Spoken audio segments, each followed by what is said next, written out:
বিসমিল্লাহির রহমানির রহিম। পরম করুণাময় ও অসীম দয়ালু আল্লাহর নামে শুরু। হামিম।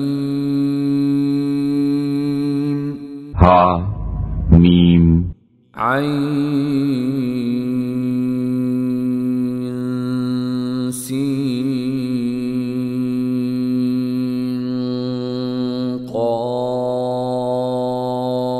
قاف আইন সিন কাফ। كذلك يوحي إليك وإلى الذين من قبلك الله العزيز الحكيم। এমনি ভাবে পরাক্রমশালী প্রজ্ঞাময় আল্লাহ আপনার প্রতি ও আপনার পূর্ববর্তীদের প্রতি ওহী প্রেরণ করেন। له ما في السماوات وما في الأرض وهو العلي العظيم। নভমণ্ডলে যা কিছু আছে এবং ভূমণ্ডলে যা কিছু আছে সমস্তই তাঁর, তিনি সমুন্নত মহান। تكاد السماوات يتفطرن من فوقهن والملائكة يسبحون بحمد ربهم ويستغفرون لمن في الأرض ألا إن الله هو الغفور الرحيم। আকাশ উপর থেকে ফেটে পড়ার উপক্রম হয়, আর তখন ফেরেশতাগণ তাদের পালনকর্তার প্রশংসা সহ পবিত্রতা বর্ণনা করে এবং পৃথিবীবাসীদের জন্য ক্ষমা প্রার্থনা করে। শুনে রাখো, আল্লাহই ক্ষমাশীল, পরম করুণাময়। والذين اتخذوا من دونه أولياء الله حفيظ عليهم وما أنت عليهم بوكيل।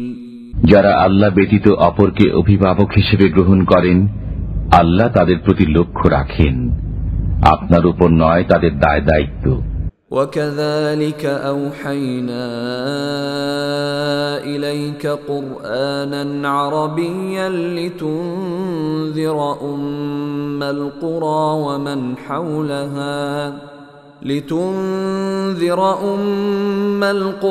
ومن حولها وتنذر يوم الجمع لا ريب فيه فريق في الجنة وفريق في السعير।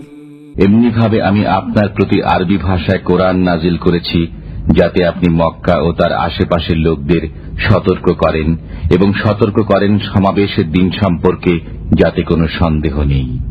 একদল জান্নাতে এবং একদল জাহান্নামে প্রবেশ করবে। ولو شاء الله لجعلهم أمة واحدة ولكن يدخل من يشاء في رحمته والظالمون ما لهم من ولي ولا نصير। আল্লাহ ইচ্ছা করলে সমস্ত লোককে এক দলে পরিণত করতে পারেন, কিন্তু তিনি যাকে ইচ্ছা স্বীয় রহমতে দাখিল করেন, আর জালিমদের কোনো অভিভাবক ও সাহায্যকারী নেই। أم اتخذوا من دونه أولياء فالله هو الولي وهو يحيي الموتى وهو على كل شيء قدير। তারা কি আল্লাহ ব্যতীত অপরকে অভিভাবক স্থির করেছে? পরন্তু আল্লাহই তো একমাত্র অভিভাবক, তিনি মৃতদেরকে জীবিত করেন, তিনি সর্ববিষয়ে ক্ষমতাবান।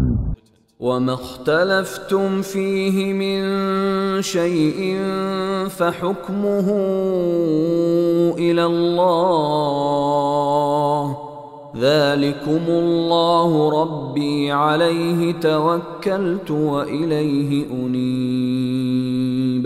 তোমরা যে বিষয়ে মতভেদ করো তার ফয়সালা আল্লাহর কাছে সোপর্দ। ইনি আল্লাহ আমার পালনকর্তা, আমি তাঁরই উপর নির্ভর করি এবং তাঁরই অভিমুখী হই। ফাতিরুস সামাওয়াতি ওয়াল আরদ جعل لكم من أنفسكم أزواجا ومن الأنعام أزواجا يذرأكم فيه ليس كمثله شيء وهو السميع البصير তিনি নভমণ্ডল ও ভূমণ্ডলের স্রষ্টা। তিনি তোমাদের মধ্য থেকে তোমাদের জন্য যুগল সৃষ্টি করেছেন এবং চতুষ্পদ জন্তুদের মধ্য থেকে জোড়া সৃষ্টি করেছেন। এভাবে তিনি তোমাদের বংশ বিস্তার করেন। কোনো কিছুই তাঁর অনুরূপ নয়। তিনি সব শোনেন, সব দেখেন। লাহু মাকালিদুস সামাওয়াতি ওয়াল আরদ ইয়াবসুতুর রিজকা লিমান ইয়াশাউ ওয়া ইয়াকদির ইন্নাহু বিকুল্লি শাইইন আলীম। আকাশ ও পৃথিবীর চাবি তাঁর কাছে। তিনি যার জন্য ইচ্ছা রিজিক বৃদ্ধি করেন এবং পরিমিত করেন। তিনি সর্ববিষয়ে জ্ঞানী।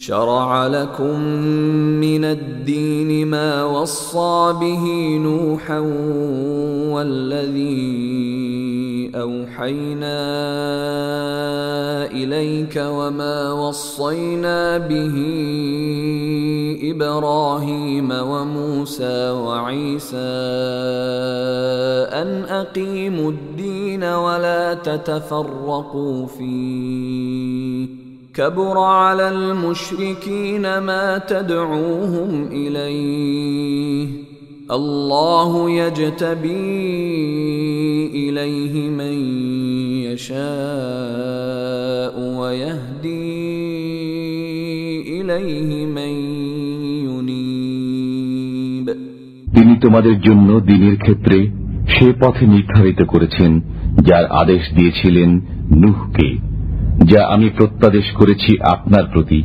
এবং যার আদেশ দিয়েছিলাম ইব্রাহিম, মুসা ও ঈসাকে এই মর্মে যে তোমরা দ্বীনকে প্রতিষ্ঠিত করো এবং তাতে অনৈক্য সৃষ্টি করো না। আপনি মুশরিকদেরকে যে বিষয়ের প্রতি আমন্ত্রণ জানান তা তাদের কাছে দুঃসাধ্য বলে মনে হয়। আল্লাহ যাকে ইচ্ছা মনোনীত করেন এবং যে তাঁর অভিমুখী হয় তাকে পথ প্রদর্শন করেন। وما تفرقوا إلا من بعد ما جاءهم العلم بغيا بينهم ولولا كلمة سبقت من ربك إلى أجل مسمى لقضي بينهم وَإِنَّ الَّذِينَ أُورِثُوا الْكِتَابَ مِنْ بَعْدِهِمْ لَفِي شَكٍّ مِّنْهُ مُرِيبٍ তাদের কাছে জ্ঞান আসার পরই তারা পারস্পরিক বিভেদের কারণে মতভেদ করেছে। যদি আপনার পালনকর্তার পক্ষ থেকে নির্দিষ্ট সময় পর্যন্ত অবকাশের পূর্ব সিদ্ধান্ত না থাকত তবে তাদের ফয়সালা হয়ে যেত। তাদের পর যারা কিতাব প্রাপ্ত হয়েছে তারা অস্বস্তিকর সন্দেহে পতিত রয়েছে। فَلِذَلِكَ فَادْعُ وَاسْتَقِمْ كَمَا أُمِرْتَ وَلَا تَتَّبِعْ أَهْوَاءَهُمْ وَقُلْ آمَنْتُ بِمَا أَنزَلَ اللَّهُ مِنْ كِتَابٍ وَأُمِرْتُ لِأَعْدِلَ بَيْنَكُمْ الله ربنا وربكم لنا أعمالنا ولكم أعمالكم لا حجة بيننا وبينكم الله يجمع بيننا وإليه المصير সুতরাং আপনি এর প্রতি দাওয়াত দিন এবং হুকুম অনুযায়ী অবিচল থাকুন। আপনি তাদের খেয়াল খুশির অনুসরণ করবেন না। বলুন, আল্লাহ যে কিতাব নাজিল করেছেন আমি তাতে বিশ্বাস স্থাপন করেছি। আমি তোমাদের মধ্যে ন্যায় বিচার করতে আদিষ্ট হয়েছি। আল্লাহ আমাদের পালনকর্তা ও তোমাদের পালনকর্তা। আমাদের জন্য আমাদের কর্ম এবং তোমাদের জন্য তোমাদের কর্ম। আমাদের মধ্যে ও তোমাদের মধ্যে বিবাদ নেই। আল্লাহ আমাদেরকে সমবেত করবেন এবং তাঁরই দিকে প্রত্যাবর্তন হবে। والذين يحاجون في الله من بعد ما استجيب له حجتهم داحضة عند ربهم وعليهم غضب ولهم عذاب شديد। আল্লাহর দ্বীন মেনে নেবার পর যারা সে সম্পর্কে বিতর্কে প্রবৃত্ত হয়, তাদের বিতর্ক তাদের পালনকর্তার কাছে বাতিল। তাদের প্রতি আল্লাহর গজব এবং তাদের জন্য রয়েছে কঠোর আযাব। আল্লাহুল্লাযী আনজালাল কিতাবা বিল হাক্কি ওয়াল মিজান ওয়ামা ইউদরিকা লাআল্লাস সাআতা করিব। আল্লাহ সত্য সহ কিতাব ও ইনসাফের মানদণ্ড নাজিল করেছেন।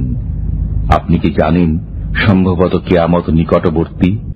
يستعجل بها الذين لا يؤمنون بها والذين آمنوا مشفقون منها ويعلمون أنها الحق ألا إن الذين يمارون في الساعة لفي ضلال بعيد। যারা তাতে বিশ্বাস করে না তারা তাকে তড়িৎ কামনা করে, আর যারা বিশ্বাস করে তারা তাকে ভয় করে এবং জানে যে তা সত্য। জেনে রাখো, যারা কিয়ামত সম্পর্কে বিতর্ক করে তারা দূরবর্তী পথভ্রষ্টতায় লিপ্ত রয়েছে। আল্লাহু লাতীফুন বিইবাদিহি ইয়ারযুকু মান ইয়াশা ওয়া হুয়াল কাউইয়ুল আজিজ। তিনি যাকে ইচ্ছা রিজিক দান করেন, তিনি প্রবল পরাক্রমশালী। মান কানা ইউরিদু হারসাল আখিরাতি নাজিদ লাহু ফি হারসিহি ওয়া মান কানা ইউরিদু হারসাদ দুনিয়া নু'তিহি মিনহা ওয়া মা লাহু ফিল আখিরাতি মিন নসীব। যে কেউ পরকালের ফসল কামনা করে আমি তার জন্য সেই ফসল বাড়িয়ে দেই, আর যে ইহকালের ফসল কামনা করে আমি তাকে তার কিছু দিয়ে দেই এবং পরকালে তার কোনো অংশ থাকবে না। أم لهم شركاء شرعوا لهم من الدين ما لم يأذن به الله ولولا كلمة الفصل لقضي بينهم وإن الظالمين لهم عذاب أليم। তাদের কি এমন শরীক দেবতা আছে যারা তাদের জন্য সে ধর্ম সিদ্ধ করেছে যার অনুমতি আল্লাহ দেননি? যদি চূড়ান্ত সিদ্ধান্ত না থাকত তবে তাদের ব্যাপারে ফয়সালা হয়ে যেত। নিশ্চয়ই জালিমদের জন্য রয়েছে যন্ত্রণাদায়ক শাস্তি। ترى الظالمين مشفقين مما كسبوا وهو واقع بهم والذين آمنوا وعملوا الصالحات في روضات الجنات لهم ما يشاءون عند ربهم ذلك هو الفضل الكبير। আপনি কাফিরদেরকে তাদের কৃতকর্মের জন্য ভীত সন্ত্রস্ত দেখবেন। তাদের কর্মের শাস্তি অবশ্যই তাদের উপর পতিত হবে, আর যারা মুমিন ও সৎকর্মী তারা জান্নাতের উদ্যানে থাকবে। তারা যা চাইবে তাই তাদের জন্য তাদের পালনকর্তার কাছে রয়েছে। এটাই বড় পুরস্কার। ذلك الذي يبشر الله عباده الذين آمنوا وعملوا الصالحات قل لا أسألكم عليه أجرا إلا المودة في القربى ومن يقترف حسنة نزد له فيها حسنا ইন্নাল্লাহা গফুরুন শাকুর। এরই সুসংবাদ দেন আল্লাহ তার সেসব বান্দাকে যারা বিশ্বাস স্থাপন করে ও সৎকর্ম করে। বলুন, আমি আমার দাওয়াতের জন্য তোমাদের কাছে কেবল আত্মীয়তাজনিত সৌহার্দ্য চাই। যে কেউ উত্তম কাজ করে আমি তার জন্য তাতে পুণ্য বাড়িয়ে দিই। নিশ্চয়ই আল্লাহ ক্ষমাকারী, গুণগ্রাহী। أم يقولون افترى على الله كذبا فإن يشأ الله يختم على قلبك ويمحو الله الباطل ويحق الحق بكلماته إنه عليم بذات الصدور। নাকি তারা একথা বলে যে তিনি আল্লাহর বিরুদ্ধে মিথ্যা রটনা করেছেন? আল্লাহ ইচ্ছা করলে আপনার অন্তরে মোহর এঁটে দিতেন। বস্তুত তিনি মিথ্যাকে মিটিয়ে দেন এবং নিজ বাক্য দ্বারা সত্যকে প্রতিষ্ঠিত করেন। নিশ্চয় তিনি অন্তর্নিহিত বিষয় সম্পর্কে সবিশেষ জ্ঞাত। وهو الذي يقبل التوبة عن عباده ويعفو عن السيئات ويعلم ما تفعلون। তিনি তার বান্দাদের তাওবা কবুল করেন, পাপসমূহ মার্জনা করেন এবং তোমাদের কৃত বিষয় সম্পর্কে অবগত রয়েছেন। ويستجيب الذين آمنوا وعملوا الصالحات ويزيدهم من فضله والكافرون لهم عذاب شديد। তিনি মুমিন ও সৎকর্মীদের দোয়া শোনেন এবং তাদের প্রতি স্বীয় অনুগ্রহ বাড়িয়ে দেন, আর কাফিরদের জন্য রয়েছে কঠোর শাস্তি। ولو بسط الله الرزق لعباده لبغوا في الأرض ولكن ينزل بقدر ما يشاء إنه بعباده خبير بصير। যদি আল্লাহ তার সকল বান্দাকে প্রচুর রিজিক দিতেন তবে তারা পৃথিবীতে বিপর্যয় সৃষ্টি করত, কিন্তু তিনি যে পরিমাণ ইচ্ছা সে পরিমাণ নাজিল করেন। নিশ্চয় তিনি তার বান্দাদের খবর রাখেন ও সবকিছু দেখেন। وهو الذي ينزل الغيث من بعد ما قنطوا وينشر رحمته وهو الولي الحميد। মানুষ নিরাশ হয়ে যাওয়ার পরে তিনি বৃষ্টি বর্ষণ করেন এবং স্বীয় রহমত ছড়িয়ে দেন। তিনি কার্যনির্বাহী, প্রশংসিত। ومن آياته خلق السماوات والأرض وما بث فيهما من دابة وهو على جمعهم إذا يشاء قدير। তাঁর এক নিদর্শন নভমণ্ডল ও ভূমণ্ডলের সৃষ্টি এবং এতদুভয়ের মধ্যে তিনি যেসব জীবজন্তু ছড়িয়ে দিয়েছেন, তিনি যখন ইচ্ছা এগুলোকে একত্র করতে সক্ষম। وما أصابكم من مصيبة فبما كسبت أيديكم ويعفو عن كثير। তোমাদের উপর যেসব বিপদ আপদ পতিত হয় তা তোমাদের কর্মেরই ফল, এবং তিনি তোমাদের অনেক গুনাহ ক্ষমা করে দেন। وما أنتم بمعجزين في الأرض وما لكم من دون الله من ولي ولا نصير। তোমরা পৃথিবীতে পলায়ন করে আল্লাহকে অক্ষম করতে পারো না, এবং আল্লাহ ব্যতীত তোমাদের কোনো কার্যনির্বাহী নেই, সাহায্যকারীও নেই। ومن آياته الجوار في البحر كالأعلام। সমুদ্রে ভাসমান পর্বত সম জাহাজসমূহ তার অন্যতম নিদর্শন। إن يشأ يسكن الريح فيظللن رواكد على ظهره ইন্ন ফী যালিকা লাআয়াতিন লিকুল্লি সাব্বারিন শাকুর। তিনি ইচ্ছা করলে বাতাসকে থামিয়ে দেন, তখন জাহাজসমূহ সমুদ্রপৃষ্ঠে নিশ্চল হয়ে পড়ে যেন পাহাড়। নিশ্চয়ই এতে প্রত্যেক সাবরকারী কৃতজ্ঞের জন্য নিদর্শনাবলী রয়েছে। আও ইউবিকুহুন্না বিমা কাসাবু ওয়া ইয়াফু আন কাসীর, অথবা তাদের কৃতকর্মের জন্য সেগুলোকে ধ্বংস করে দেন এবং অনেককে ক্ষমাও করে দেন।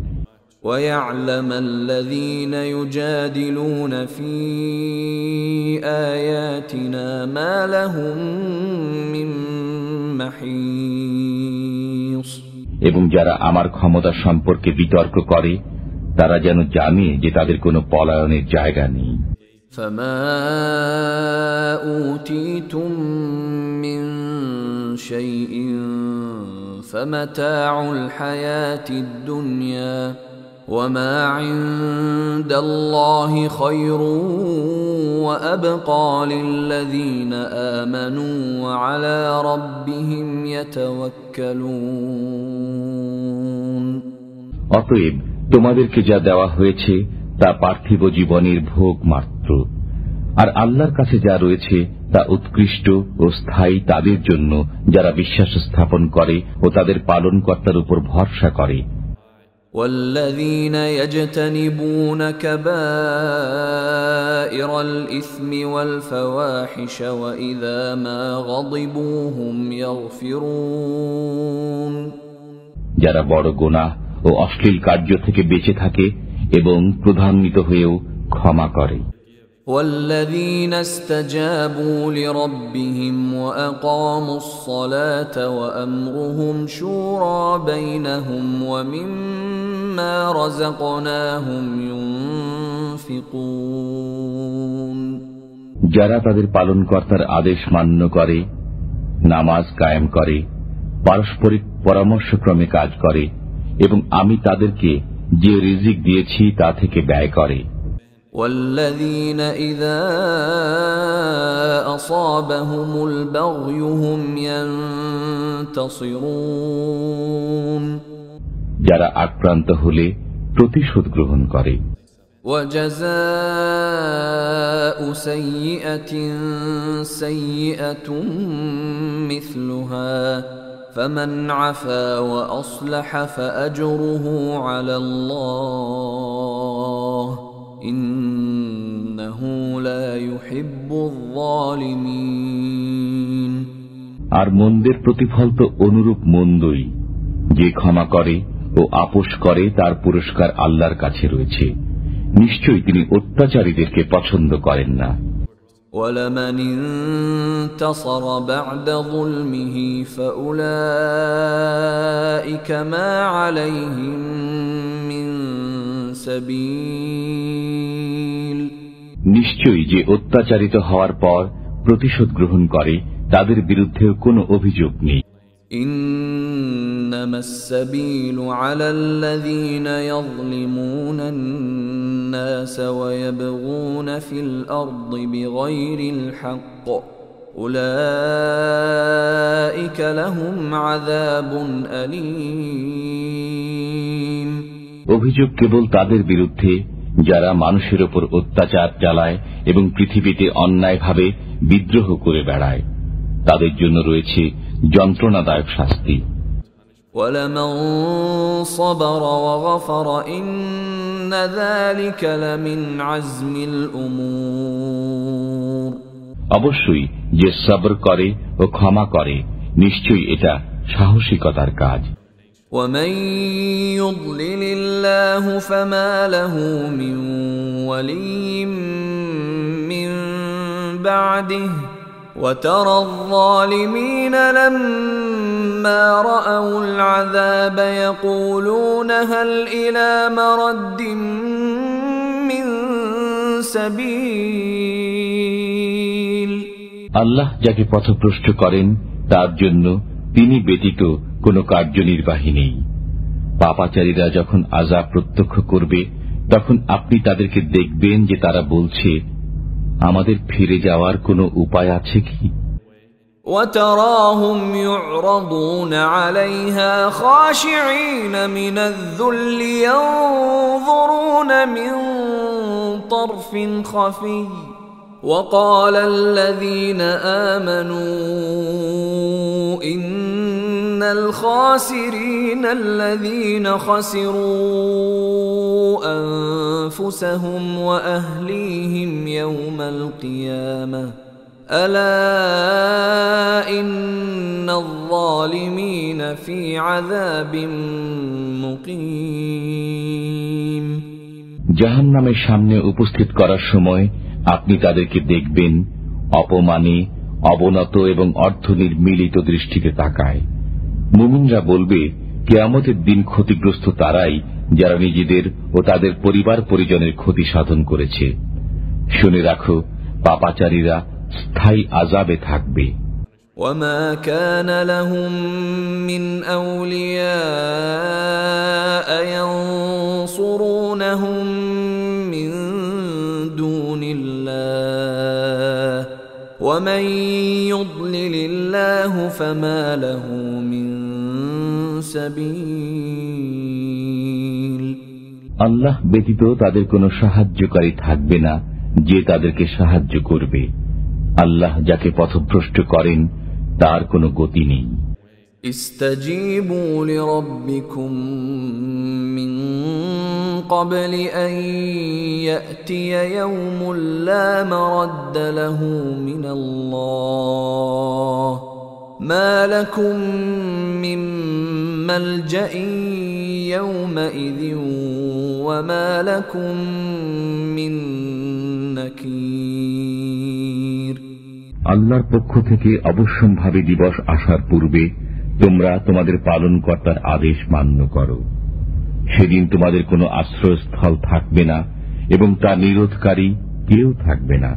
فَإِنْ أَعْرَضُوا فَمَا أَرْسَلْنَاكَ عَلَيْهِمْ حَفِيظًا إِنْ عَلَيْكَ إِلَّا الْبَلَاغُ وَإِنَّا إِذَا أَذَقْنَا الْإِنسَانَ مِنَّا رَحْمَةً فَرِحَ بِهَا وَإِن تُصِبْهُمْ سَيِّئَةٌ بِمَا قَدَّمَتْ أَيْدِيهِمْ فَإِنَّ الْإِنسَانَ كَفُورٌ। যদি তারা মুখ ফিরিয়ে নেয় তবে আপনাকে আমি তাদের রক্ষক করে পাঠাইনি। আপনার কর্তব্য কেবল প্রচার করা। আমি যখন মানুষকে আমার রহমত আস্বাদন করাই তখন সে উল্লসিত হয়, আর যখন তাদের কৃতকর্মের কারণে তাদের কোনো অনিষ্ট ঘটে তখন মানুষ খুব অকৃতজ্ঞ হয়ে যায়। লিল্লাহি মুলকুস সামাওয়াতি ওয়াল আরদ ইয়াখলুকু মা ইয়াশা يهب لمن يشاء إناثا ويهب لمن يشاء الذكور। নভমণ্ডল ও ভূমণ্ডলের রাজত্ব আল্লাহরই। তিনি যা ইচ্ছা সৃষ্টি করেন, যাকে ইচ্ছা কন্যা সন্তান এবং যাকে ইচ্ছা পুত্র সন্তান দান করেন। أو يزوجهم ذكرانا وإناثا ويجعل من يشاء عقيما إنه عليم قدير। অথবা তাদেরকে দান করেন পুত্র ও কন্যা উভয়ই এবং যাকে ইচ্ছা বন্ধা করে দেন। নিশ্চয়ই তিনি সর্বজ্ঞ, ক্ষমতাশালী। وما كان لبشر أن يكلمه الله إلا وحيا أو من وراء حجاب أو يرسل رسولا فيوحي بإذنه ما يشاء إنه علي حكيم। কোন মানুষের জন্য এমন হওয়া নয় যে আল্লাহ তার সাথে কথা বলবেন, কিন্তু ওহির মাধ্যমে অথবা পর্দার অন্তরাল থেকে অথবা তিনি কোনো দূত প্রেরণ করবেন, অতঃপর আল্লাহ যা চান সে তা তাঁর অনুমতিক্রমে পৌঁছে দেবে। নিশ্চয় তিনি সর্বোচ্চ প্রজ্ঞাময়।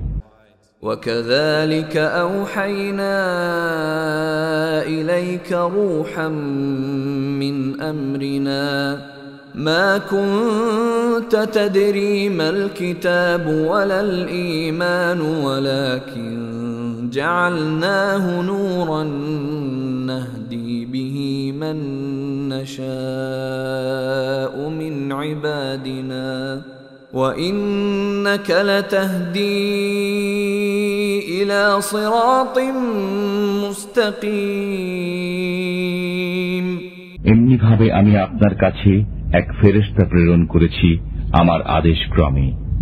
আপনি জানতেন না কিতাব কি এবং ঈমান কি, কিন্তু আমি একে করেছি নূর, যার দ্বারা আমি আমার বান্দাদের মধ্য থেকে যাকে ইচ্ছা পথ প্রদর্শন করি। নিশ্চয়ই আপনি সরল পথ প্রদর্শন করেন। صراط الله الذي له ما في السماوات وما في الأرض ألا إلى الله تصير الأمور। আল্লাহর পথ, নভমণ্ডল ও ভূমণ্ডলে যা কিছু আছে সব তাঁরই। শুনে রাখো, আল্লাহর কাছেই সব বিষয়ে পৌঁছে।